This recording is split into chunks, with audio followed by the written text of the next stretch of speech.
Добрый вечар.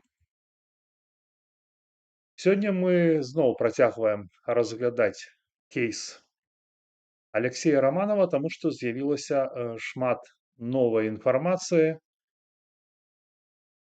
Паводле прадстаўленай інфармацыі, якой мы маем 2 гады таму АПБ павінна была перадаць арганізацыя палітвязняў Беларусі павінна была перадаць яму дапамогу 430 еўра.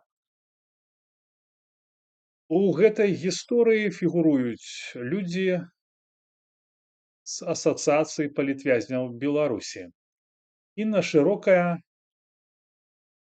Дмітрый Максімчык і Мікалай Карсюк. Згодна гэтага скрына, Мікалай Карсюк з'яўляў, не ведаю як зараз, сёння ён будзе ў нас у эфіры, мы ў яго запытаемся. Ён тут пазначаны як член праўлення асацыяцыі палітвязняў Беларусі, а Зміцер Максімчык як старшыня. Кажу гэта да таго, што Мікалай Карсюк не быў проста у гэтай гісторыі, ён не з'яўляецца, як бы мовіць, незразумелым выпадковым чалавекам, да, як можа быць там перадай там грошы. Вось ён быў у праўленні гэтай арганізацыі. Ось я сёння цэлы дзень быў на сувязі з Іннай Шырокай. Скажу адразу, што ні Інна Шырокая, ні Дмітрый Максімчык на эфір ісці не захацелі. Дзякуй, Мікалай згадзіўся. Вось. Дарэчы, Мікалай з'явіўся ў гэтай версіі, у гэтай гісторыі толькі тады после фільма з Алексеем Романовым, да? Хто видзеў, хто не бачыў, ёсць ён на канале. Вось. І працягваем далей. Я спадзяюся, што сёння мы разбярэмся. Гісторыя пачалася 2 гады назад. Грошы, гэтыя 430 еўра, павінны былі дайсці да Романова ў Беларусь. Сам Романов, нагадаю, сцвярджае, што ён гэтых грошаў не атрымаў.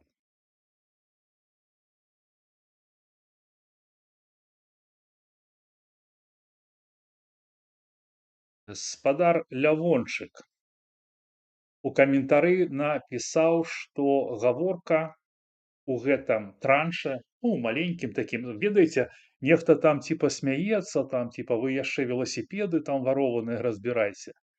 Сябры, мы разбіраем работу арганізацыі, асацыяцыі, якая апякуецца палітвязнямі, якая павінна быць справаздачна, празрыста.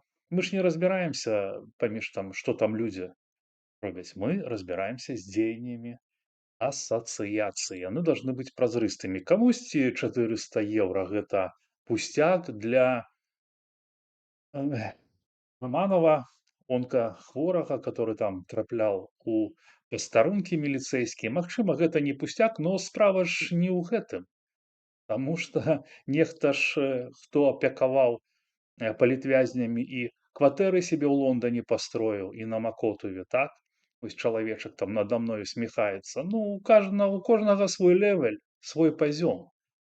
Вось. І у гэтым каментарыі, ён вельмі важны, Лявончык кажа, што там было 1430 еўра.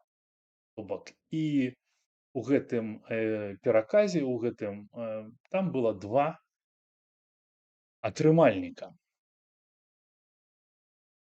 Гэта важна, таму што сума гэтая пацвярджаецца не толькі адным бокам канфлікту.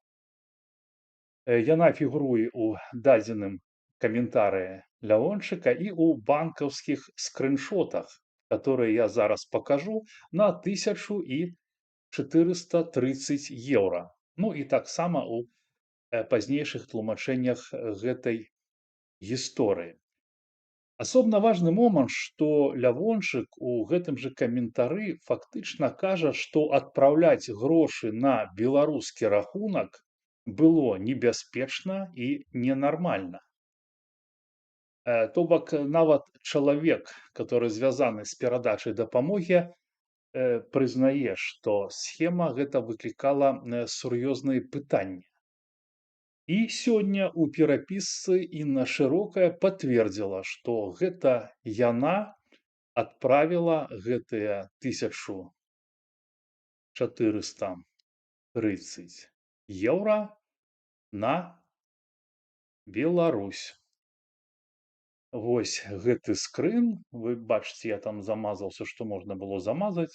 Бай-бай. То бок гэтыя 430 былі прызначаны для Аляксея Лявончыка. Вось. Ну, то бок і мы бачым, што гэтыя грошы пашлі не Раманаву напрамую, а на там нейкі беларускі ібан. Чалавека прозвішча я ведаю, называць яго не буду, я не ведаю, дзе ён. Вось. І ў гэтым моманце з'яўляецца новы удзельнік Мікалай Карсюк. Прыбяру гэты стрым, кажу, прыбяру гэты. Мікалай Карсюк. Паводле Інны Шырокай, з яе слоў, рэквізіты для пераводу на гэты беларускі ібан ёй даў менавіта Мікалай Карсюк. І сам Карсюк у перапісцы са мной пацвердзіў, што рахунак гэты ібан быў фактычным ягоным тэхнічным рахункам, бо сам ён, ну, па яго словах, не мог адкрыць свой рахунак.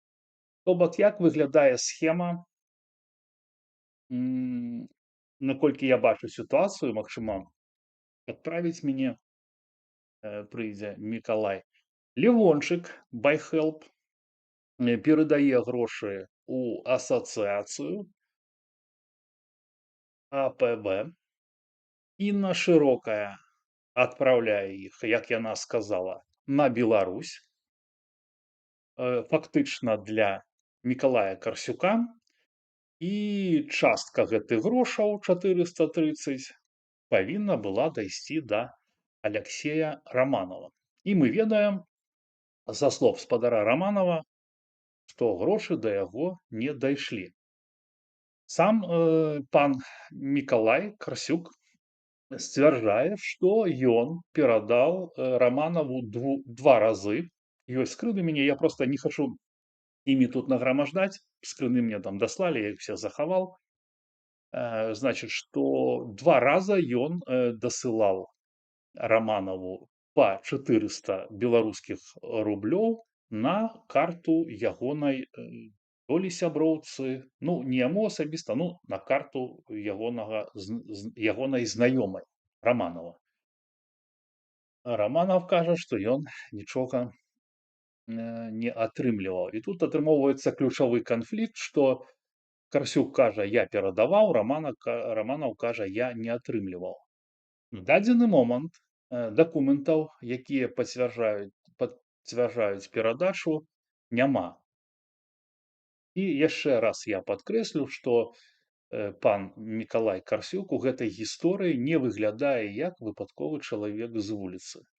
Ён у прадстаўленых матэрыялах пазначан як член праўлення асацыяцыі палізняволеных Беларусі. Ну, згадзіцеся, што гэта важны момант. Вось. І калі нам кажуць, мне і Максімчык казаў, і Інна, яны перакідваюць всю віну на менавіта Карсюка. І вось да яго пытанні там пра скрыны, пра чэкі. Вось. Окей. Ну, а хіба вось гэты пераводы стрэлак на Карсюка, хіба яны здымаюць адказнасць з асацыяцыі палітвязняў Беларусі? Я лічу наадварот, што гэтыя моманты робяць пытанне яшчэ больш сур'ёзным. Калі чалавек з праўлення асацыяцыі ўдзельнічае ў перадачы дапамогі палітвязню, а потым грошы не даходзяць да канчатковага атрымальніка, асацыяцыя не можа сказаць проста: "Гэта не мы, гэта Карсюк". Ось. Пра пазіцыю Максімчыка, скажу коротка, таму што ён там напісаў мне на 5 хвілін. Вот, ён, падае гэтую гісторыю як атаку і тролінг. Тыпа спроба дыскрэдытацыі. Выбары, тут бац, пачалося. Маўчалі, маўчалі 2 гады. І гэта ж таксама цікава. А чаму? То бок 2 гады яны не закрылі пытанне з Раманавым. Ну так, а тут, да я не ведаю, магчыма, хтосьці нагадаў гэту, скарыстаўся гэтай гісторыяй, таму што выбары, таму што Іна ідзе другім нумарам у спісе нумар 8. Магчыма, хтосьці хацеў з ёй такім чынам э,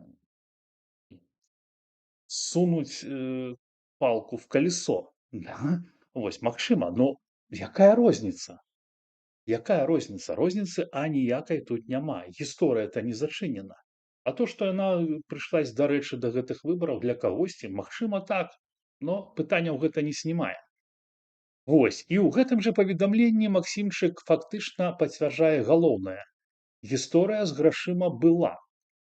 Інна ўдзельнічала ў перадачы гэтых грошаў.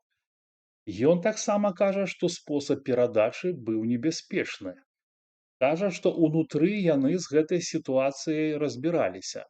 А потым, па яго версіі, грошы нібыта павярнулі Лявончыку. Ну, не Раманаву, а Лявончыку. І самае важнае, Максімчык прызнае, што не ведае, ці дайшлі пасля гэтага грошы да Раманава. Кажа, ну што там Лявончык зрабіў, ну, ён не ведае. Ну і тады такое простае пытанне да асацыяцыі, якая пазіцыянуе сябе як асацыяцыя, якая дапамагае людзям, былым палітзняволеным пасля турмы. Калі вы самі не ведаеце, ці атрымаў Раманаў сваю частку, то як можна лічыць, што гісторыя закрытая? Ну і на гэтым этапе што мы маем? Не проста троляў, не проста атаку. Мы маем канкрэтны ланцуг руху грошаў, які пацвярджаюць самі ўдзельнікі. Усё гэта было. Інна пацвердзіла, што адпраўляла грошы. Карсюк пацвердзіў, што рахунак яго чалавека ў Беларусі быў тэхнічным рахункам для яго. Карсюк сцвярджае, што частку грошаў ён перадаваў, але на дадзены момант доказаў у яго няма. Ну, я маю на ўвазе скрыноў, справаздачы. А Раманаў сцвярджае, што грошаў не атрымаў. І самае галоўнае, што 2 гады пытанне не закрыта. І, ну, самі разумееце, гэта не прыватная сварка, таму што калі структура, которая сябе называе асацыяцыяй палітвязняў, калі яна працуе з былымі палітвязнямі, дапамогай, даверам і грашыма, яна сябе такую схему, ну, дазволіць проста не можа. Ну, мы как бы бачым, што можа, то грошы прайшлі праз аднаго, праз другога, потом прыйшлі на беларускі рахунак трэцяга, потым нехта нібыта што-то перадаў, пацверджання няма, а чалавек праз 2 гады ходзіць і кажа, грошы ён не атрымаў. Ну, на мой погляд, гэта ненармальная дапамога, таму што пытанні з людзьмі трэба закрываць. Я лічу, што гэта безадказнасць. Вось. І тут яшчэ ёсць пытанне. І Шырокая, і Максімчык агучваюць версію, што пазней АПБ нібыта вярнула 1430 еўра на байхелп.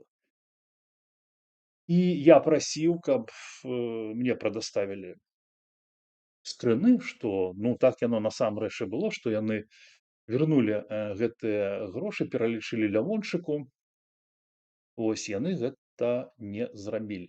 не прадаставілі. І таксама ўзнікае пытанне, што калі частка гэтых грошаў прызначалася Алексею Романаму, чаму грошы вярталіся менавіта Леончыку, а не Романову? Таму што яму сабраў там жук з кампаніі Віталь? Непанятна. Ось. І трэцяе пытанне. Ці паведамілі Романову, што грошы, якія павінны былі дайсці да яго, нібыта вярнулі Лявончыку? Алексей, типа, мы тут гроши вернули Лявончику, позвони ему, может, он там тебе даст. Ему что вернуть гроши Лявончику, это не то и самое, что вернуть гроши Романову. Ну і зараз, паважаныя сябры, гляну я в Васіліна, ты як заўсёды дзякуй за данат. Спадзяюся, што чутна мяне нармальна. Нас глядзіць 45 чалавек, і паважанае спадарства, зараз я постараюся, буду связываться с Миколаем. Вот я ему печатаю, давай. Ось, то, что вы думаете про гэтую гісторыю, пишите, калі ласка, у каментарах. Ці хто, может быть, быў таксама у падобных сітуацыях, заклікаю пісаць пра гэта. Мне мы гэта ўсё можам без праблем асвятліць. Значит, я скажу вам, што я звязваўся з панам Мікалаем. Мы з ім размаўлялі. Быў такі момант, што ён, сейчас я пакажу вам, як ён выглядае. Ён сидзеў у машыне, я сам бачыў, што ён прадставіўся Мікалаем. Ось ён так выглядае. Мікалай. Ён быў у самаходзе. Вось. Карацей, по відэасувязі у нас была дрэнная связь, но калі ён перайшоў на тэлефон, у яго стала ўсё добра, яго чуваць, і мы дамовіліся, што ён дашле мне фотку. Ось ён у гэтай машыне быў. Не, ў нейкім транспарце ён быў, сорі. Ну, неважна, ён вось такім быў 20 хвілін таму. Так ён выглядае. Ось, і пачакаем яго, может, ему, да ладно, создадим новую встречу. Пачакаем. Чутно было нормально. Увогуле, как бы цікава, што чамусьці тыя людзі, якія таксама прымалі ў гэтым удзел, яны как-то все валяць на яго. Все валяць на яго і самі у эфір ісці не хочуць. І самае цікавае, што яны на такія даволі, ну, для мяне, я лічу, важныя пытанні не даюць адказаў. І незразумела чаму. Якое пытанне, я вам зараз пакажу. Так, вось я яму сказал давай. Штосьці я яго не бачу. Так, сейчас, сябры, все мы вроде бы. Вот давайте по этой схеме. Так, присоединиться. Такой, что я один. Так, а тут? Ладно, я это уберу. Подождем его, сябры. Я прошу выбачэння за тэхнічныя моманты. Зараз Мікалай убачыць, што я яму паслаў іншую. Я думаю, што ён нікуды не сыдзе, а я вам пакажу пакуль што ў гэтай хвілі, на якія пытанні не хоча адказваць Инна. Инна не отвечает на вопрос вот на этот. Я у нее все несколько раз в разный способ пытался доведаться, кто дал ей гроши на кто дал ей гроши. Вот, вышел до нас Миколай. Зараз, Миколай, секундочку, я вас выведу на экран. Так, а хотя сейчас... Добрый день. Поговорите что-нибудь. Может быть, вы все равно будете у гэтым. Калі вас чутно, то как бы можно и не выводить. Я вашу фотку вывел. Слышно Скажите, скажите пару слов. меня? Слышно меня? Ну, что-то вас дрэнна вас чутно. Алло. Слышно хоть как? Ну, зараз, спадарства, скажите, калі ласка, ці чутно Миколая?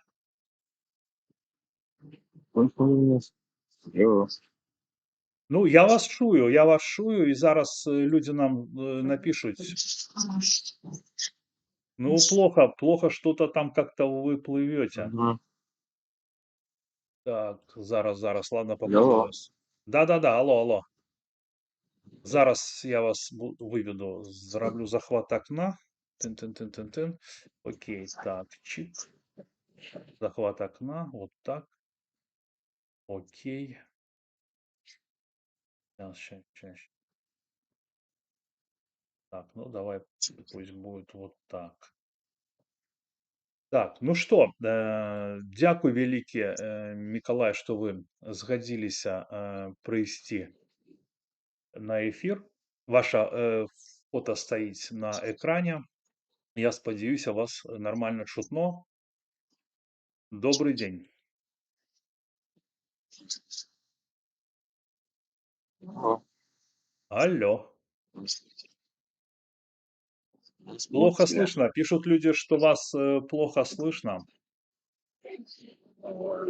Слушайте, Вообще плохо. Мы с просто вами нормально разговаривали. Может, наушники оденьте? я без наушников. Ну, вообще вас плохо слышно. Вообще плохо. То есть было до этого нормально. Ну, Я сейчас плохо. без наушников. Алло. Миколай, на жаль, не разумею чому. Зараз, може, я вас... Я говорю через телефон. Не-не-не, что-то не тое, что-то не тое.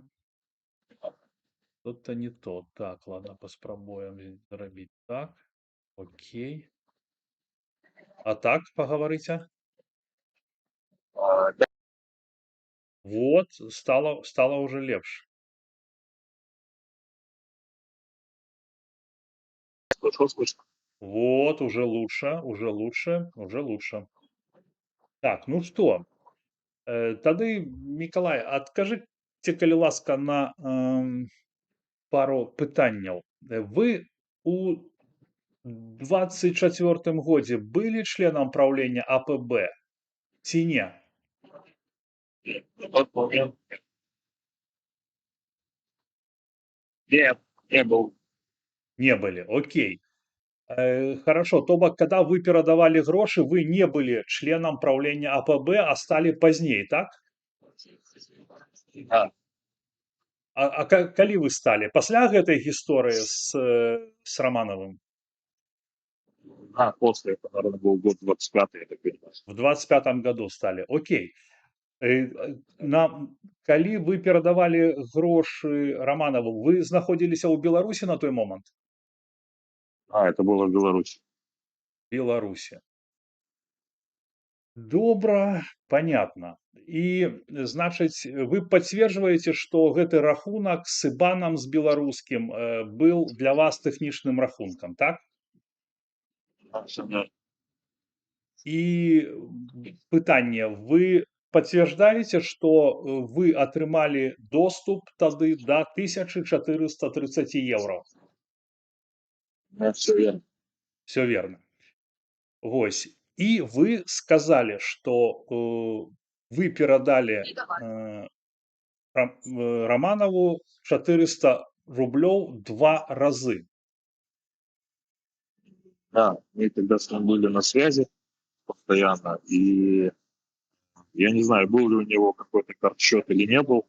Он давал номер счета и предупредил, что это какая-то его знакомая там, или сожительница, я не знаю. И деньги были переведены на ее. Окей. То есть 2 раза. Ну, а теперь как бы самый главный момент. Фиксация этого у вас есть? Скрыны, история в аппликации банковской? Это, я не знаю, дает ли приложение за 2 года. Я когда буду дома, у меня на телефоне, который у меня в Беларуси остался, есть это приложение, я попробую в него зайти и посмотреть вот этот вот выписку вот эту за 2 года. Ну, хорошо, а вот ведаеце, какое пытанне ў меня возникае. Вот, напрыклад, вы пералічылі ну 2 раза по 400 рублёў. Гэта прыкладна где-то там 350-370 евро, так? А вы паведамілі каму-небудзь з асацыяцыі, што гэтыя грошы вы перадалі? Нет, если не был на связи, я был на связи только с Романом. То бок вы с ними не были на связи и ничего, ну, как бы не сказали им, так? А вось такой цікавы момант, ну, наконт справаздачы, Мікалай. То бок адправіць чэкі, напрыклад, таму же Максимчику старшыне. То, что, ну, вот вы отправили, все, смотрите, ребята, все четко, я отправил, никаких пытаний до меня быть не может. Нет, тогда это все, ну, как-то такой мысли не возникало, и отправляли это, то есть подтверждение это было отправлено самому Роману. То есть о том, что это надо куда-то еще отправлять, как-то То, и то, не то было бок- не озвучено, и вообще, в принципе, как-то этого момента не касалось. То бок в ассоциации такого не было, что если человек отправил кому-то деньги 1000 евро или 400, пофиг, да, ну, получается, нет справоздачи. То есть вы сказали Максимчику, все окей, я отправил, и он говорит, ну, окей, ну, то есть все на доверие, да?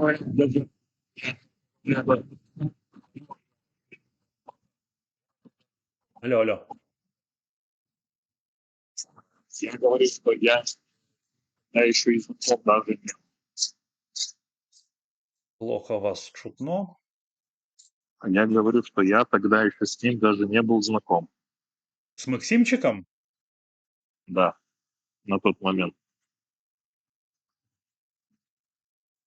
Ну, странно тогда как-то. Получается, что вы тогда, получается, были, ну, выпадковым чалавекам, які был у Беларусі, і так вось без всякіх ну, патрабаванняў справаздачы яны вось гэта пускалі все дело. Все ж таки, ну, справаздачнасць яна павінна быць у любой арганізацыі, тым больш што для кагосьці, ну, все ж таки тут атрымоўваецца 1500 евро. Это, ну, не такая уж и малая сума. Ладно, все понятно. Карацей, вы никому ничего не посылали. Ну, як вы лічыце, на сёння вы асабіста пытанне з Романовым закрылі? Ці вы нешта должны Нет, яму яшчэ? полностью нет, полностью нет. Всё было. Сколько вы ему Я на еще тот должны? момент, когда его отправлял, я уже только видно, я хоть начинать уехать в Польшу. Где-то говорит, я вот Да, на жаль, вас дрэнна чутно. Пытанне, сколько вы ему яшчэ должны, на ваш погляд, по вашему подліку? что-то порядка где-то 80 либо 100 евро. Что-то такое. 80-100 евро.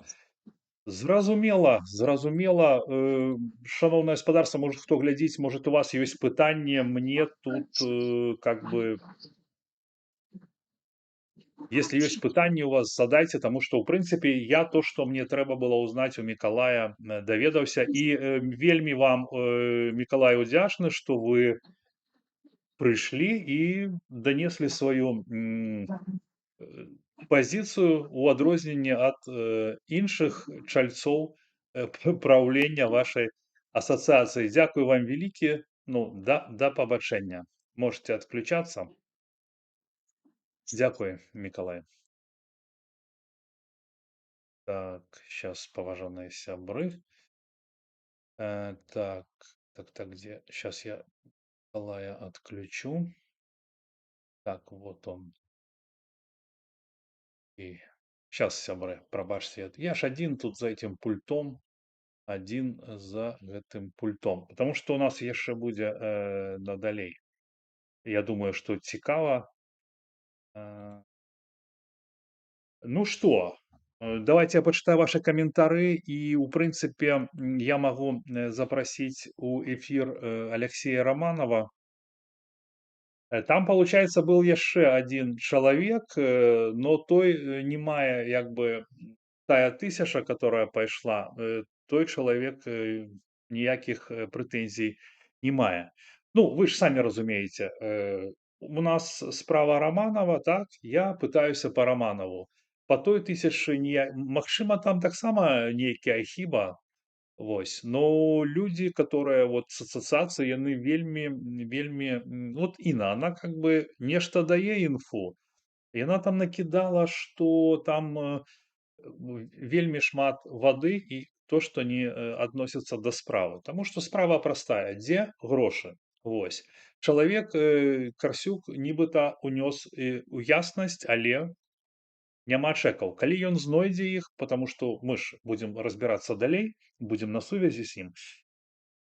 Мікола сядзеў на зоне нумер 3, на тройцы, там, дзе сядзеў я, но не са мной на гэтым прамежку часу. Так, причем тут телефон, если это слова, это ничто. Ну, видите, скринов нет. Ну, если хочете, ну, ці мае сэнс, давайте я тады зараз запрошу до нас Алексея Романова. Ну, в принципе, калі б Мікола показаў, что вот, тогда было б, конечно, Романова цікава послухаць. Так, зараз я яму адпраўлю гэтую сустрэчу. Так, Алексей, вы там чуеце мяне, не чуеце? Зараз вам прыйдзе Романов. Романов на связи. Окей. Давайте, заходите. Зараз с вами таксама крышку поразмаўляем.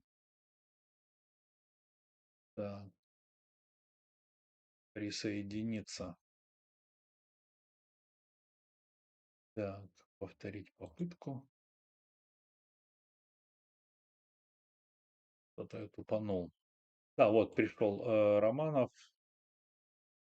Я, сябры, спецыяльна не рабіў такога, каб былі ўдваём у эфіры, таму што, ну, самі панимаеце, да, адзін будзе казаць: я давал, а Романов будзе казаць: я нічога не браў. Зараз, Алексей, я вас выведу на экран. Хвилинку. Захват окна. У нас все работает. Тын-тын-тын-тын-тын. Так, чик. Чик. Чик. Так. Так. Добрый вечер. Як чуете меня? Так, я вас Да, отключил. нормально слышу вас. Слышу отлично. Так, ну, Алексей, вы чули нашу размову з Миколаем, так? Да. Зараз я вас зароблю меньше.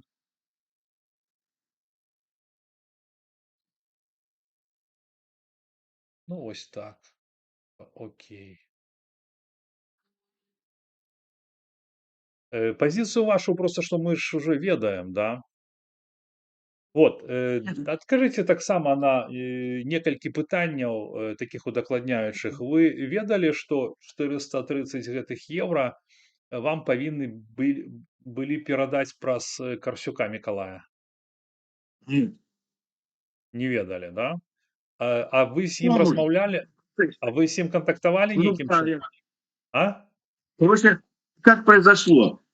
Мне Инна Широкая, обещала в течение 2 дней перевести деньги. Она сказала, в течение 2 дней будут у тебя, все, никаких проблем. Я вам рассказывал, прошло 2 дня, прошла неделя, 2 недели, тишина.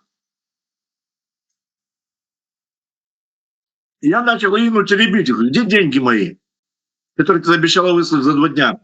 Она мне, там разговоры, все это самое, как вы говорите, вода, говорит, твои деньги, короче, вычислили, есть же переписки там, вычислили силовики, и, короче, твои деньги арестованы на счет, на хозяина карты, который являлся бывшим политзаключенным. Приехали эти самые сотрудники силовых структур, там допрашивали родственников его, мне такое наговорили. Короче, деньги твои нету денег, все, ты их не получишь. Я поэтому экипаж сразу поднял, шум поднял. Потом мне Инна через какое-то время говорит, я отправила деньги на имя этого человека, дает мне его данные, это Николая. Я с ним начинаю разговаривать, где деньги? Он мне лично скидывает счет своего. Говорит, у меня своя автомастерская. Он там вроде как в Бресте, ну, с Бреста сам. Короче, говорит, и я это самое. Вот, смотри, скидывает мне счет, говорит, никаких денег мне не было платины широкой. Показывает мне список прихода-расхода. Ну, прямо вот меня снимал просто. Никаких денег. Говорит. Потом, ну, я ему объясняю, что оно такое, знаете, как включил, как я понимаю, я уже послушал его. Включает такого незнающего человека, говорит, а что случилось? Я говорю, ну, Пеля сказала мне, на тебя послала, что на тебе послала деньги. Ну, говорю, вот все, нет. Ну, говорю, у меня вообще тут труба. Говорит, у меня своих денег хотят, ну, как бы мне сказал, 200 рублей выслал. Говорит, я потом уеду, говорит, продаю свой бизнес, я тебе еще, короче, пришлю. То есть он вам перевел, секунду, он вам перевел 200 рублей, да? Да, 200 рублей. Николай Корсюк. То есть, а 2 раза по 400? Никаких что? Если бы у меня было эти 2 раза по 14, я бы тогда уже свалил. Сразу же бы уехал. Никаких, поэтому и сидел, не мог уехать. Не мог не рассчитаться ничего с этими самыми, со штрафами там. А вам Никаких кто-нибудь... денег у меня не было, что он врет. Это ложь чистой воды. Окей. Вам кто-нибудь з АПБ повідомляв, що гроші, которые вам были призначены, отдали Лявончику, перекинули? Нет. Это я только сейчас недавно узнал об этом. Мне Алексей Леончик, вы знаете как, ну, мне ребята скинули, так? Ну, тогда вот эти 310 евро. Алексей передал мне их. Ну, нашел способ передать, все, я получил их. И, короче, ну, Беларусь, ну, неважно. И это самое. И он мне еще от себя добавил. Он говорит, я разберусь. И он мне от себя добавил, там, сколько нехватка какая-то была.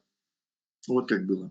Ну вот мне пишут, Максимчик Романову рассказал сначала, что они в фонд вернули, а потом сказал, что и в сборе поучаствовал. Спросите Романова. То есть Романов участвовал, Нет, Максимчик участвовал в вашем сборе, который там Жук объявлял. И ну, вот тут написано, что спроси, Максимчик типа вам рассказывал, что они Байхел поддали деньги.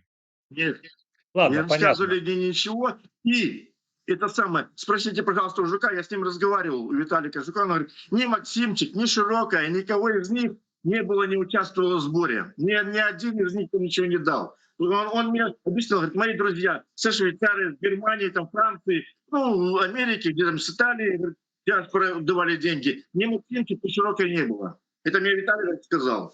Окей, хорошо. Мы недолго будем с вами. Мне просто нужно пару пытанняў от вас Пожалуйста, даведацца. пожалуйста. Вы гэтае пытанне лічыце з асацыяцыяй палітвязняў Беларусі закрытым чы не? На Мне дадзены же момент? ребята передали деньги, Алексей Леончик передал. Это я бы даже не поднимал этих никаких вопросов. Просто меня вот человек Координационной Рады послал запрос, говорит, расскажите, пожалуйста, для предоставления. Вот. И я уже это, знаете что, я уже и забыл про эти деньги, ну их баню. Ну, как это говорится, с такими людьми свяжись, с таким веществом, так еще влезешь и будешь сам там, запахом этим неприятным. Так это самое, ну ничего скрывать. Никаких денег я не получал. Они должны быть, ну, по идее, это самое элементарное. Этот Николай, как его, Корсюк, да, он же должен был, обязан был просто послать отчетность. Он же мне посылал отчет, что вот, счет, и никаких денег нету. Ну, никаких денег не, он же мне это прислал. Почему он же он не послал? Как это же ненормально. Что отдали деньги, так все, иди. Да это все строго должно быть. Мне, как ребята помогали, это самое, Ну, все, Алексей, секунду. Мы с вами про гэта шмат размаўлялі. Я вам задал пытанне, вы на дадзены момант лічыце гэтае пытанне адкрытым ці закрытым с асацыяцыяй беларускіх палітвязняў Беларусі? Нет, ничего не надо, если там что-то, ну они же дали, как же объясняли Леончику, деньги.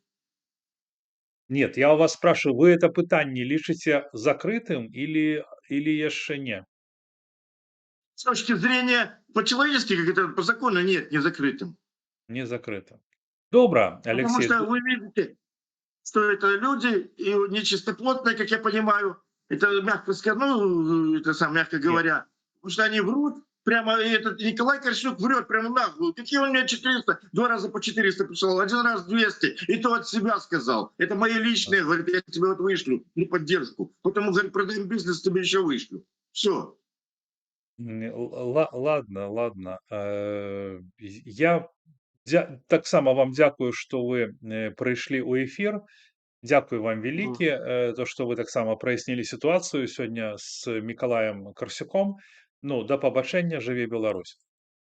Живе Так, Беларуси, будешь жить вечно. До свидания. да, это был Спадар, Спадар Алексей Романов. Сябры, што у нас атрымоўваецца ввогуле у чыстым у сухім астатку, так? Што ну, ніхто ж і не абвінавачваў. Я, напрыклад, не чуў ад Романова, што ён абвінавачваў, што мы нейкія грошы скралі, как там Максимчык пытаецца маніпуляваць. Мы просто бачым, мы просто Ну, бачым Сергей, да свидания, да свидания. Мы просто бачым гісторыю, як вельмі дрэнна працуе арганізацыя, якая павінна працаваць не так, так? Э, у эфір карацей, тут же справа не толькі ў эфіры. Я напісаў пытанне Максімчыку. Ён абяцаў, што адкажа мне учора. Вось, но не адказаў. Пытанні былі даволі простыя. Ну, ну, магчыма, непрыемныя, но простыя. Усё пра грошы. Вось пра гэтае. Не імкнуцца яны. Гэта, канешне, мне вельмі не падабаецца, таму што я ўвогуле заўсёды за празрыстасць. Калі ты не хочаш ісці на камеру, калі ты кажаш, што гэта карміць тролей, ну так, сябра, ну распавядзі тады ў пісьмовым выглядзе. Я дачытаю, данесу тваю пазіцыю. Вось. Таму што тут жа былі моманты такія, што зараз я вам пакажу, што пішуць. Значит, Сергей Гунь пишет хайп, какие-то лайки приносит. Ну, он про меня, про меня. Вот. Это он пишет под моим видосом с Романовым, да. Ой, вернее, с Виталием Жуком, который помогал Алексею Романову. Вот. Про Корсюка я вовремя узнал поздно. Тут он пишет, почему ты там не упомянул. Почему? Слушайте, сябры, это вы должны упоминать. Вот. И то, что там, вот он говорит, Жука вообще впервые вижу, это кто? Я в правлении уже больше года. Так эта история, Сергей, уже 2 года. То есть ты тогда сидел, когда она вообще была. Вот. Если когда-то встречу Жука, поинтересуюсь, так Жук вообще может в эфир выйти прямо сейчас. Ну, ты ж не захотел сярога у эфир выходить. Ну, ты ж не захотел, ты кажешь там типа подумаешь, там не подумаешь. Так если ты маешь нешта сказать, а то ведаеце, яны так кажуць мне: ты, бля, нічога не ведаеш, мы то все ведаем. Ну так расскажите. Ну, расскажите, потому что ну, все равно на сённяшні момант, если Миколай не покажа аніякіх пацверджанняў, ну, яго словы не будуць стоіць нічога. Что значит я перевел? То есть мы бачым, что у них ніякай справаздачнасці няма, что это, ну, бля, ну что это такое, блин, ну как это отдать там 400, тем более, что я, напрыклад, ведаю, как работаюць гэтыя структуры, там, где, так вот же отчитаться трэба. Это ж не то, что тому же Лявончику показать, да? Вось.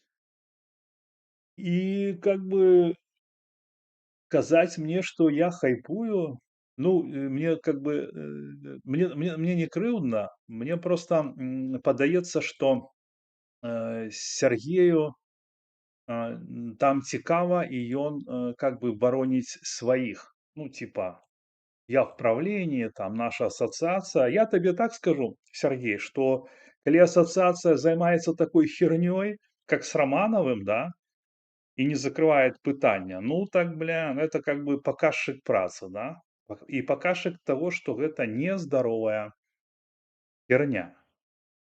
Тым больш, пераходзім да выбараў. где прымае ўдзел спадарня шырокая, да. І хачу звярнуць вашу ўвагу на тое, што посціць старшыня гэтай асацыяцыі Зміцер Максимчык. Смотрите, я прошу проголосовать за спис 8 и выслать нам, мне или любому участнику списа подтверждение вашего голоса. Мы делаем экзит-пол, чтобы сравнить официальный результат с нашим подсчетом. Вы понимаете, что это за фигня? Зачем? Ну, мне, например, у дадзенай сітуацыі, калі сліў на сліве, такая прапанова падаецца як мінімум такой сабе. Какие там дадзеныя асабістыя? Что значит мне, любому участнику списа? Сябры, что вы вообще вот думаете по этому поводу? Потому что, бля, я даже не знаю, как это комментить. Такой типа в наглую, типа пришлите мне информацию, как вы проголосовали. Читану комменты. Что вы написали? Мне жаль Алексея, молодец. Я вам скажу, что Алексей и этот Виталий Жук, все, они вот сидели, давай, говорит, Виталий тоже, говорит, ну, Виталий, ну ты ж с Корсюком не пересекался, ну навошта тебе? Ну, как бы, ну и насамрэч, ну навошта? Широкая обязана была предупредить еще 2 года назад Романова, что его деньги, которые она просрала, вернула в фонд. Виталий Виловчик. Ну, вообще, как бы, ну так не работается. То есть никто ж не говорил, ни я не говорил, что что-то такое. Мне как бы интересно, как это все работает и чему люди, которые пишут вось такие сумневные прапановы, так імкнуцца быць дабрадзеямі, так імкнуцца дапамагаць палізняволеным. Вось мне, напрыклад, прапанавалі. Я сказал: "Не, рабяты, навошта мне гэтая херня? Я как-нибудь сам". А кто подтверждает, что деньги в фонд вернули? Серж, я спрашивал у них, подтверждения нет. То есть я поднимал этот вопрос даже в этой программе. Пока подтверждения нет. Но мы же это дело дожмем, потому что мне самому интересно, когда бывшие политзаключенные, и это ж не один гунь, кажут, что я хайпую. То есть, и таким чынам, ну, я ўспрымаю, магчыма, я памыляюся, што я нібыта стал там на чыйсьці бок, у дадзеным выпадку на бок Романова. Я вам скажу, что если Микола покажет то, что он Романову отдал 2 раза по 400, я к Романову буду относиться зусім інакш.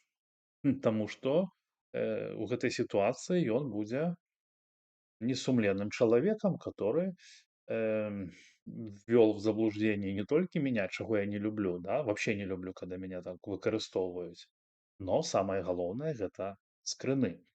Я думаю, что знайсці у апплікацыі свои дзеянні, которые там, да даже ладно в аппликации, надо просто пойти в банк и перепечатать Романова у всех на глазах. И я это покажу. Или это так? Понимаете? Потому что я не за Романова. И я не хочу никоим образом там что-то там накидывать там на эту Ину широкую, на Максимчика. Но Максимчик сам, видите, он же вот что вот он такой делает. Он же еще мне-то там в этом в аудио, он там меня что-то там намекает, что там вы плохо представляете, будут у вас последствия какие-то там, блядь, ну, там, какие последствия? Что будет? Делай, делай. Ну, навошта казаць? Трэба рабіць. А там мне там нешта палохаць мяне там. Как он сам сказал на нейкі счёт, что подруги Романова. Ну, Романов это вообще отвергает, он кажа, его и подруги ніякай не было. Вось у чым справа. Вось у чым справа. Мне там накидали скринов, и причем столько не по справе, столько вообще, блин, я там в шоке и трепете. Мы яшчэ есть у нас одно пытанне, сябры. Дзякуй, што вы са мной. Колькі тут нас. Давайте добьем с Максимчиком, потому что, ну, мне, чтоб не пераходзіць на новое. Глядзіце, што ён яшчэ піша. Тоже, ну, для меня это просто.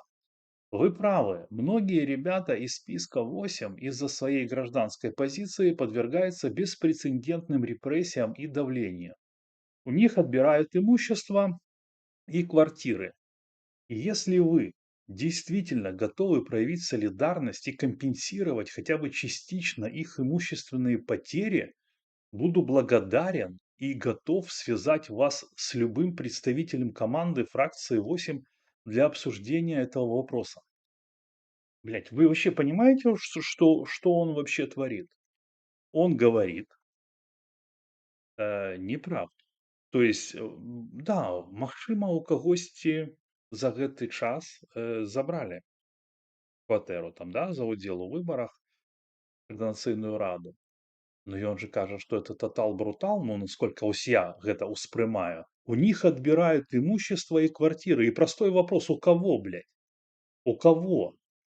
То есть вы понимаете, что когда мы кажем, что режим Лукашенки хлусить, ну так, ведомо, не без этого. Но, бля, ну когда вот писать вот такую дичь, у них, напиши, у кого забрали. Зачем свяжитесь с нами? Если у кого-то забрали квартиру, так пишите у кого. Кому вы что хотите компенсировать? Глаза. Ассоциация политзаключенных. Дайте нам денег, мы кому-то там передадим, у кого забрали квартиру, у кого забрали квартиру. Ну, я знаю, у минулый мы забрали там, да, там ударили там по моим знакомым. Забрали у них там это летище, те что. Вот, так что, сябры, я думаю, што вось гэты красамоўныя учынкі спадара Максимчика, ну, я, честно, Дима, в шоке от тебя. Что ты творишь за дикуху? Это просто капец. И, сябры, конечно же, верить вот этому, что там у кого-то что-то забирают. Да ладно, верить можно, но э, двигаться дальше по алгоритму, проявить солидарность и компенсировать, блядь. Нагадаю вам, что Змитер там где-то был на химии, там на какой-то, и вообще у него очень мутная история. Я смотрел, у него его путь в борьбе, да, очень непонятный человек. Так, давайте почитаем тогда быстро комментарий и закрепим вчерашнюю тему. Памятаете вчера, да? У меня был там технический анализ выборов. Так, э, вернее, DOS-атаки или сайта. Ну, я ж не специалист, чисто прочитал то, что мне Сябра написал. Так, ставим подобайки, ширим. Дякую за донат. Что мы думаем? Схематоз теперь пытаются перекидывать друг на друга. Да, вот тут это как бы и есть. И я просто, ну, вот удивляюсь, там, ну, пришел Николай, не боится там, ну, в смысле, ну, за это как бы респектоз. Но ждем подтверждения. Привитание усім, а почему без анонса стрима? Я вчера анонсировал. Добрый вечер. Очень маленькая сумма, чтобы это разбирать. Тут же справа у принципе. Если бы мы разбирали там адносіны между нами, но это было вообще фигня. Ну, даже этого и не стоит робить. Вот. А это ассоциация, которая прикрывается,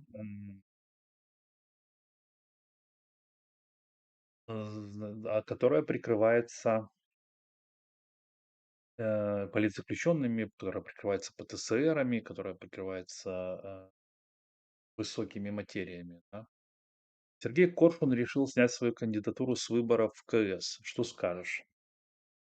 Ну, ввогуле, я не ведаю, навошта ён туды ўвогуле пайшоў. То, што снял, ну, молодец. Молодец, как бы правильно. Так, мне тут пишут, знаете, что мне тут пишут? Мне тут пишут, зачем ты позвал на стрим с Корсюком Жука? Да я не звал на стрим Жука. Я про это уже сказал. Ты должен звать Максимчика или Широкого. Я сказал, что они не идут. Значит, уважаемый мой друг, я скажу, что я слушаю всех, кто говорит по этому делу. Не вижу ничего суперэшливого. Человек рассказал свою версию. Окей. А если у него будут чеки, если у него будут скрины, так что? А я бы его не пригласил. Как это так? Не, друзья, мы же разбираемся, ну, по-серьезному. Я ж не на чьим боку. Вот, то, что снял, молодец, вопросов нет. Потому что, ну, у гэтым прымаць удзел просто как бы ён-то все разумее, ён-то все ведае, Корсун. І я не ведаю, чаму ён туда ўвогуле пайшоў. Прычым у такім складзе со Щегельским, бля, там, ну, блин, ну, короче, тут же вообще капец. Вот я вам серьезно кажу і казаў раней, что і там некаму шчыра паціснуць сумленную руку. Ну, на мой погляд. Вось. Ну, ушел и нормально.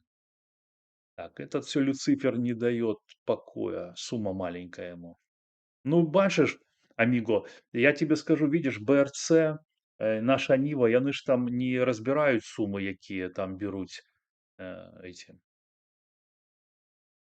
латушки, ну, по справаздачам, Светлана Тихановская. Спросите его, кроме этих денег, еще передавали для передачи? Ну, уже поздняк. Ну, как бы тут неважно, передавали или не передавали. Ну, в принципе, многим не передавали вообще ничего. И с этим марафоном солидарности еще там чувак сидит, говорит, вообще ничего за все 5 лет никто не вспомнил. Вот. Так, Сергей, ці не спрабаваў ты запросить на Этер? Нет, она не захотела. Не захотела. По-моему, я ей писал. Я сейчас уже так не помню, потому что там вирус ей писал, она не пошла, по-моему, я так само ей... Нет, знаете что? Я сказал вот что. Я сказал, Вольга, если, значит, вам нужна дапамога моя в асвятленні, я заўсёды готов. Вось так. Вось зараз дакладна, вось гэта больш дакладна.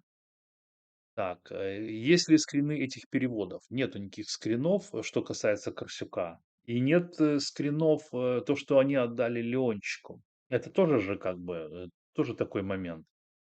И очень такой непонятный момент, чему Инна не говорит, не отвечает на вопрос, который я задал 100 раз. Кто дал вам эти 1400, чтобы вы их отправили в Беларусь опасным способом? Тоже же вопрос. Так, сколько Леончик заработал в этой операции? Я думаю, он в порядке. Про Ленчика мы еще поговорим сегодня. Попроси Корсюка сказать, калі яны ў адной асацыяцыі. З кем адной? Так, натиснули. Бездоказно. Леончика такие суммы... Фу, конечно, Ленчика. Ленчику 400 это на вечер. Максимчик Роман... так, это мы уже читали. Так, блин, ну цифер, ну ты, блин, не спамь. Разве оно может быть закрытым, если есть люди, для которых и 10 это деньги? Ну, тут, Оксана, тут это дело больше, дело принципа. Ну, понятно, что за 10 никто не будет. Ну, я бы не делал бы эфир за 10. Тут же дело принципа, я же скажу. Ассоциация политзаключенных, которая помогает и такие вещи как бы делает, если это вот все так, как оно и есть. На что очень похоже. Так, Широкая обязана была предупредить, вернуть. Так, а кто подтверждает? Не так, никто. Раньше был альтернативный подсчет от Либера, теперь альтернативно считают Либера. Д доверие. Широкая промота. Так, ну, не знаю, я такого не говорю, промотала, не промотала. Дело в том, что они же молчали. DOS-атака 15 миллиардов на КС. Кстати, ну, докончим сейчас с сыной. Промотала, не промотала. Я такого не говорил. Вот. И Романов такого так само не говорил. Всех ботов на выборы, протесты 2020. DOS-атака 15 миллиардов. Короче, я сегодня слухал Либера и эту, нашу нашу и Алену Приходько, ну, и они такие кажут, да там было там 2 миллиарда или сколько. Я такой вот думаю, да, ну так если было, блядь, 2 миллиарда, трудно кинуть на экран этот скрин, ну правда, потому что, блядь, ну, верить Либеру или верить тем, хто прымае удзел у гэтай, ну, всей канителе, ну, бля, ну это надо быть просто абсолютно не схильным ни до якого анализа. Ну, потому что, ну как тебе говорят, а ты такой, да, 2 миллиарда, блин, и кто говорит? Кто говорит? Павел Либер, потомственный, блин, проводитель выборов.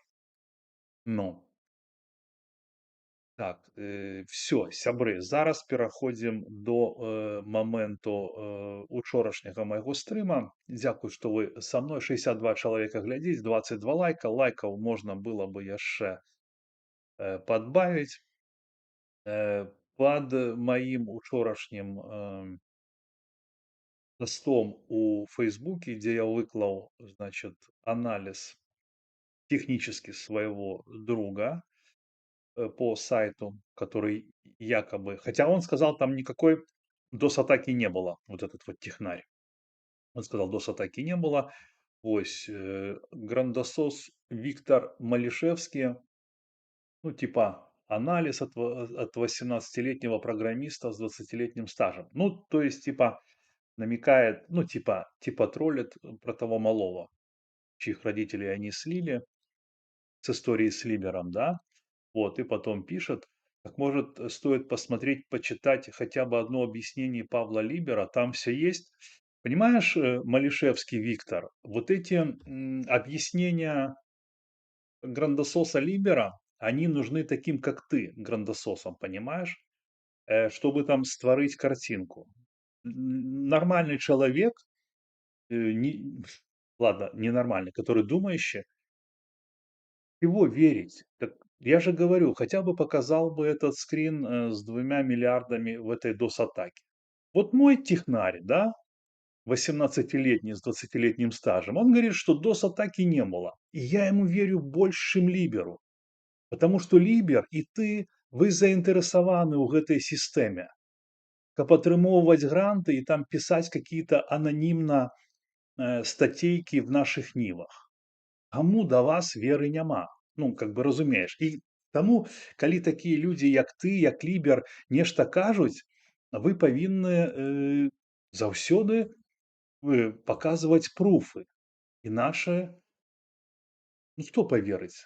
Там, табе или этой Насці Роўдзе там, ці там этому Дарогі, хто вам паверыць без дакумента? Да ніхто не паверыць. Вось, а вось дабрадзей Лявончык таксама написал под тым постом: вы долбоёб, пожалуйста, скриньте это и знайте это. И вы ведаеце, я скажу, паважаныя сябры, што часткова зять Баклагіна, кгбіста, Лявончык, ён мае рацыю, таму што з кропкі гледжання такіх як ён, я рэальна долбоёб. Ось. Ну, вы самі паглядзіце там на ягоны жыццёвы шлях. Ён даволі малады хлапец, да?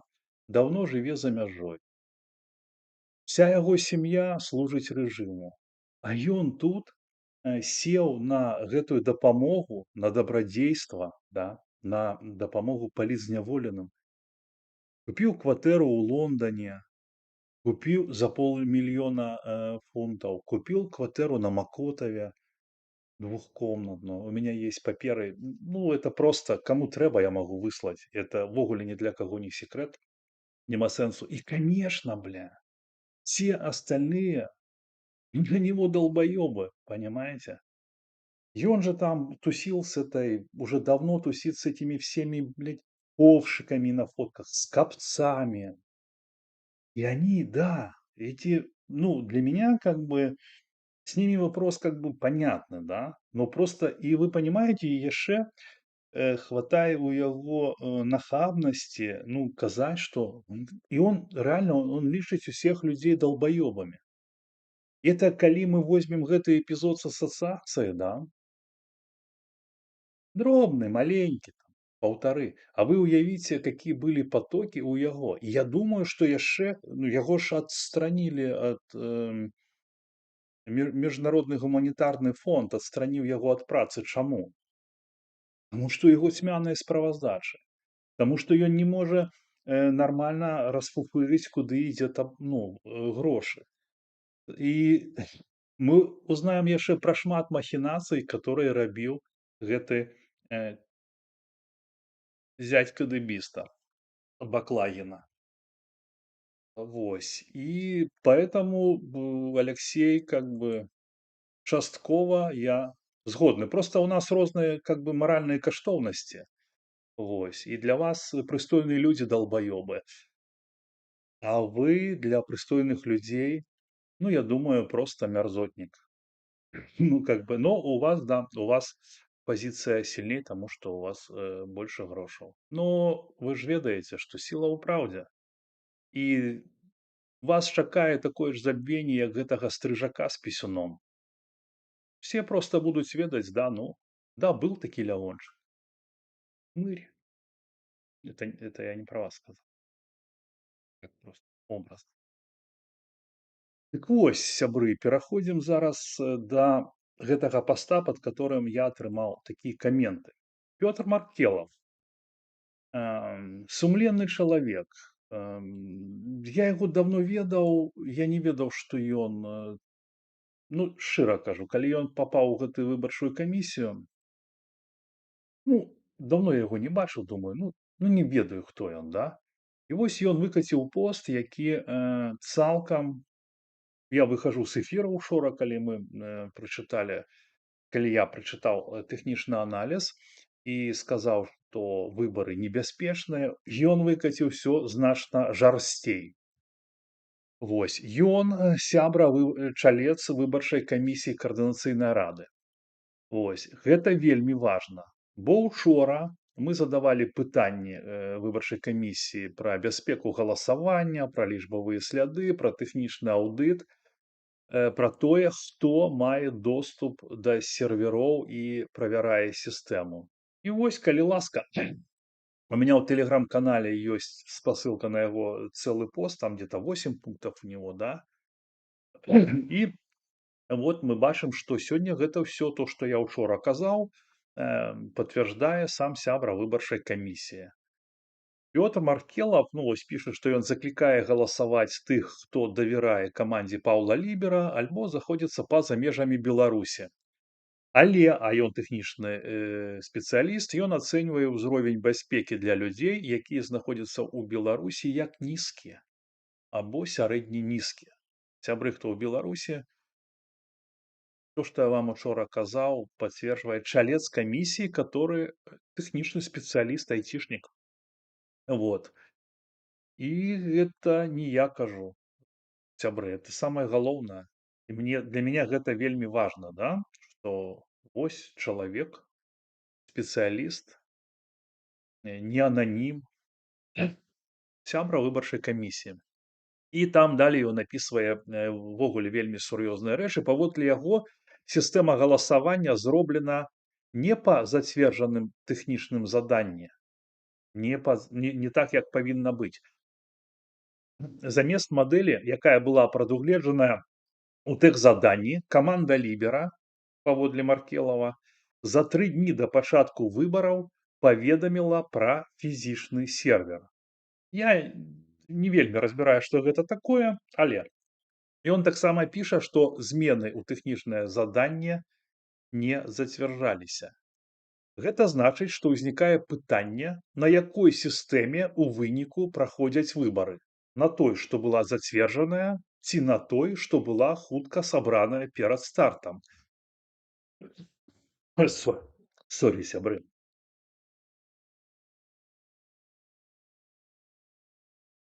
Сорі.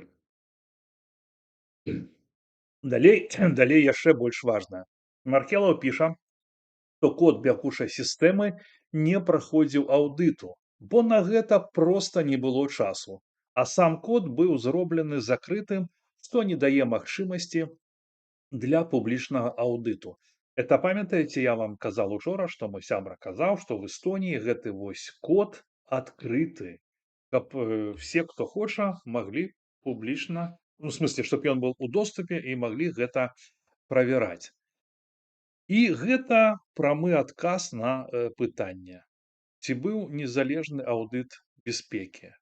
Не, паводле Маркелава не. Код аўдыту не праходзіў.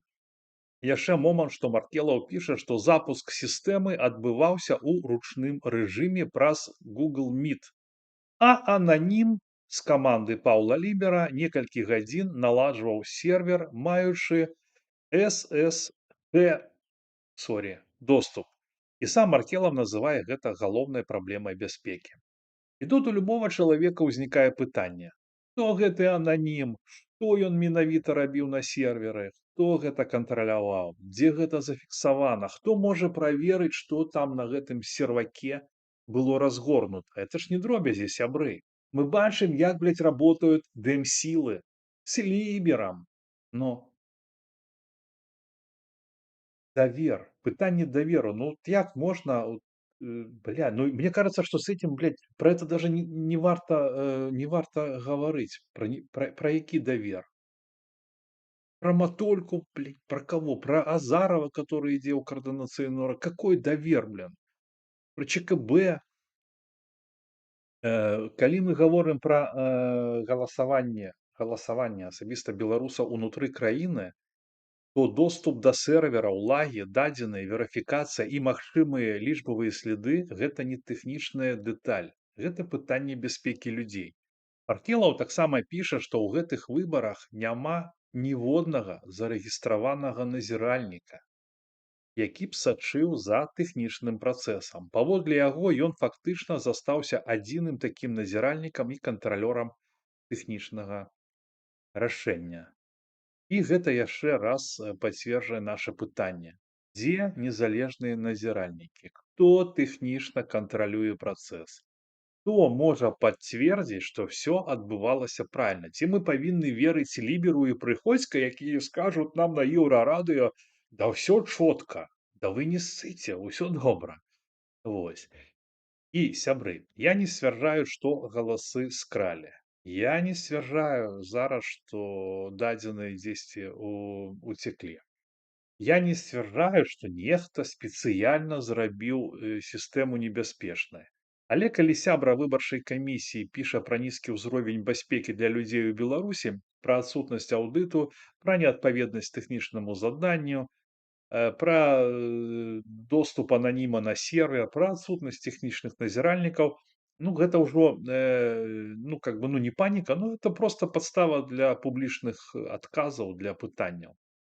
Вось. І пасля гэтага, таго, што я казаў учора, і то, што мы бачым зараз, пытанне ўжо не ў тым, што камусьці там падабаецца Сяргей Петрухін ці не падабаецца. Пытанне ў тым, што сама выбарчая камісія мае ўнутры чалавека, які публічна кажа: для беларусаў у Беларусі ўзровень бяспекі нізкі альбо нізка-сярэдні. Што цяпер павінна зрабіць Алена Прыходзька з камісіі з выбарчай? Не маўчаць, я лічу, не перакладаць адказнасць і не казаць: ну галасуйце, калі давяраеце. Я лічу, што яны публічна павінны адказаць. Хто зацвердзіў змену тэхнічнага рашэння? Чаму сістэма не адпавядае апублікаванаму тэхзаданню? Чаму код не прайшоў аўдыт? Хто меў доступ да сервера? Што это за чалавечак быў?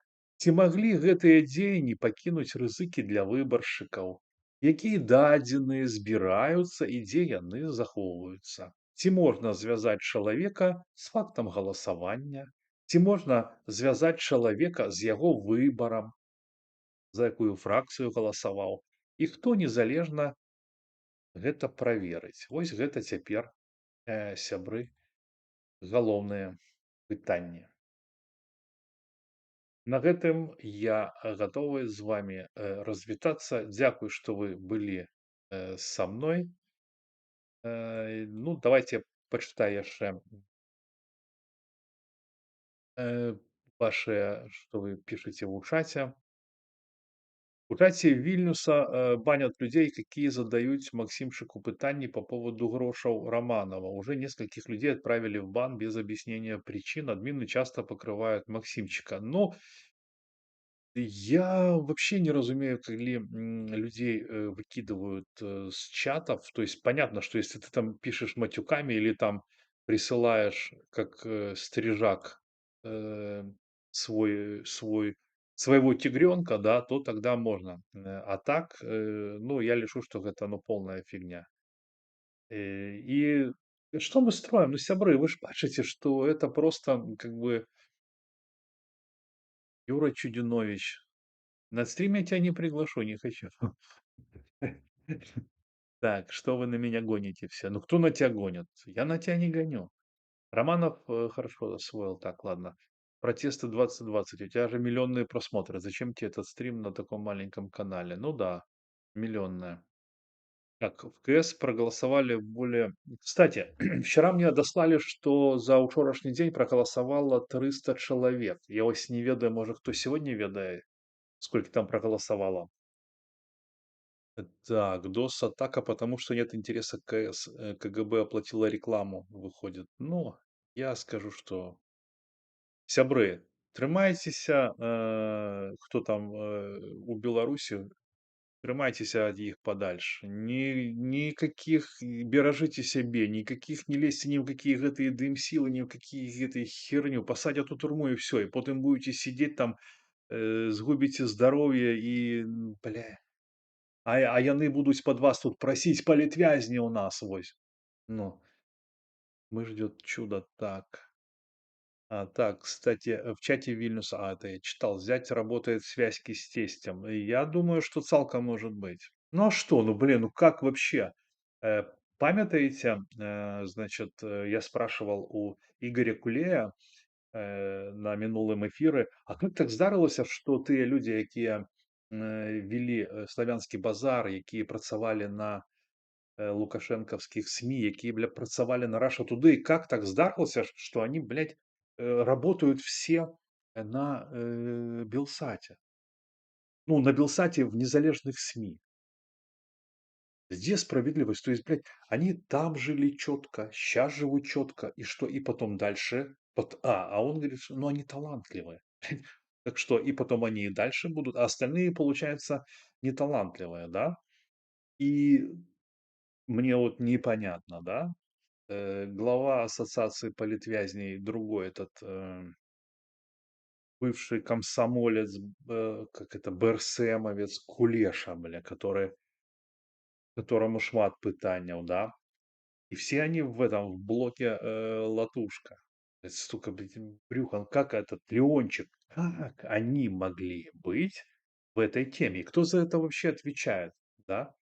Я, как я думаю, да, за все отвечает Тихановская, потому что она возглавляет Демсилы. И что она сказала? Я им зарабила МГФ, пусть работают, да? Нет, если ты главное, ты это твоя зона отказности. Не они. Что ты не видишь, что ты этот, блин, Леончики, эти стрижаки. Амбу там подтянула, да? Там им дают на инфо-цыганщину им там миллионы долларов. Ну, это ж кто сделал? Это ж Светлана сделала. Вот. И как они, вот как? Тут батька там и зять служит в КГБ, там его там теща или маманя в этом в роте Лукашенко служит в связи. Там вообще пиздец. Понимаете? А он добродей, байхлоп, там рулит вопросы. помогает политвязням, там Романову кинул 430, еще кому-то на зубы кинул. Кстати, их когда же закрыли, сколько? Вот мне там зубная программа обломилась, ну, не знаю, там писал, ладно, не буду про это говорить, сколько они людей, так это ладно, а сколько они вообще просто послали нахер, да? И памятаете, как там говорила, короче, женщина одна и этот Жук тоже, да, что они говорят, ты типа, ну, напиши, что мы там, расписки пиши по несколько раз, да, типа тут слова не подошли, надо по-другому переписать, и они по две, по три расписки писали. То же самое там с зубами. Э, Ну, например, да, тебе там начали что-то лечить, а вставили зубы там условному Кабанову, потому что он свой, да,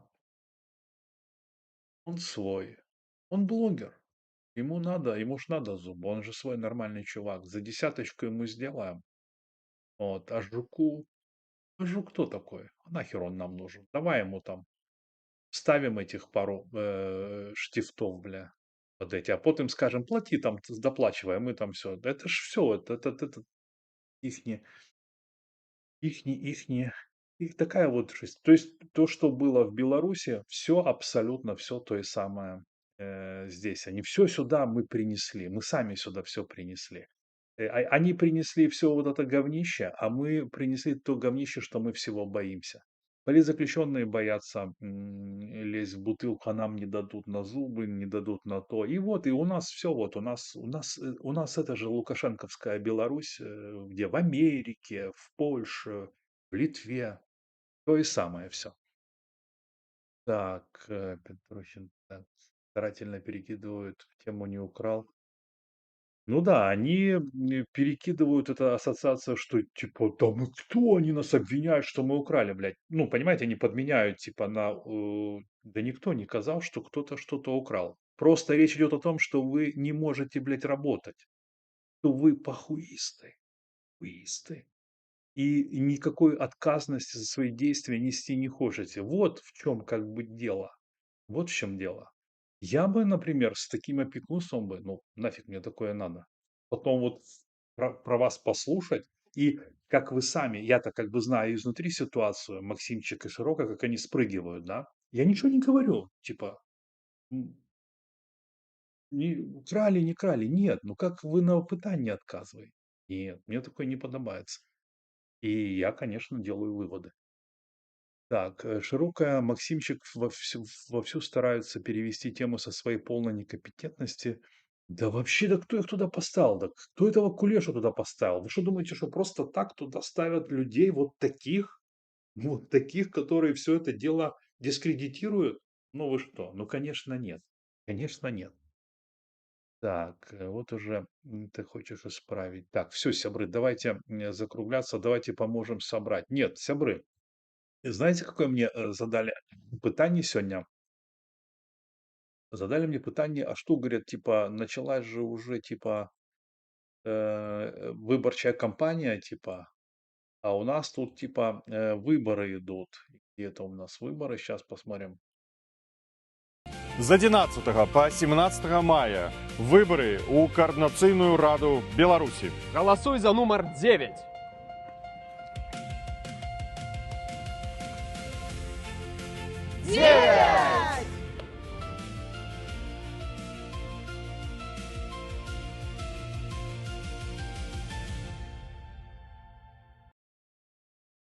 Да, пригожее слово, и они рекламируются, не только они, идет, я не знаю, что там у них за кодексы.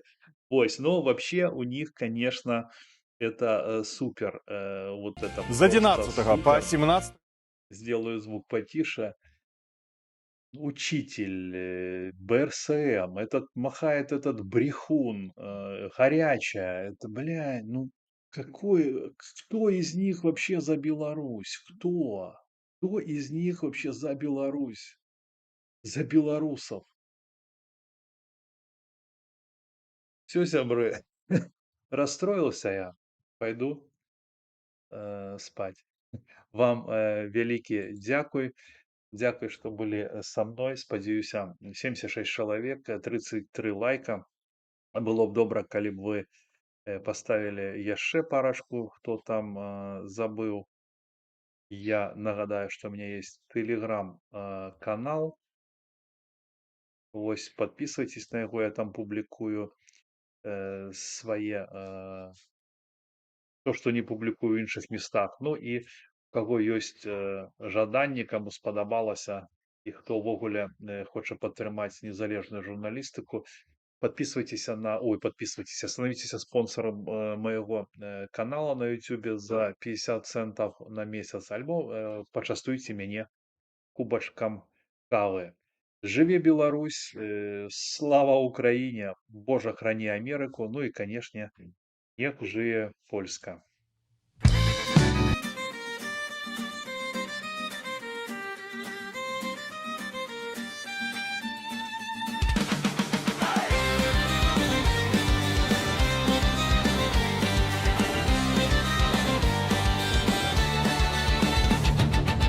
Ён не з офіса, ён з двару, дзе жыццё гаворыць з намі. Камера ўключана, круг наперад, і праўда ўжо перад намі. Калі ўсе маўчаць, ён кажа, калі крычаць стоп, ён ідзе. Калі ты бачай выне, а ты вярнуся, значыць яшчэ не перамуся. Народны рэпарцёр, голас вуліцы, прамая размова. Народны рэпарцёр, пытанне людзей нас не прымусяць маўчаць ніколі.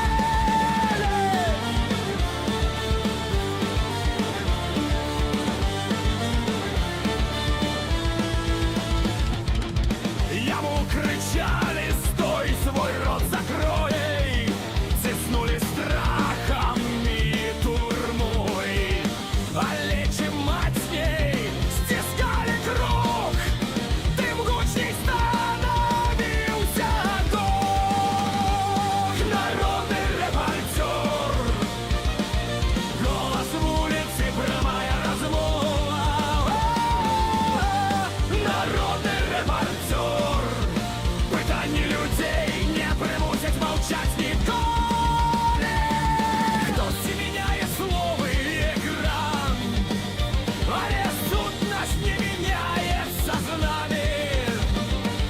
Камера не дає, хто був і ким учора, і гэта не сховать новими ім'янами. Народний репортер, голос вулиці, прямая розмова. Народний репортер, питання людей нас не примусять мовчать ніколи. Сьогодні Петрухін, завтра кожний з нас. Покуль працює камера, правда живе у нас. Живе!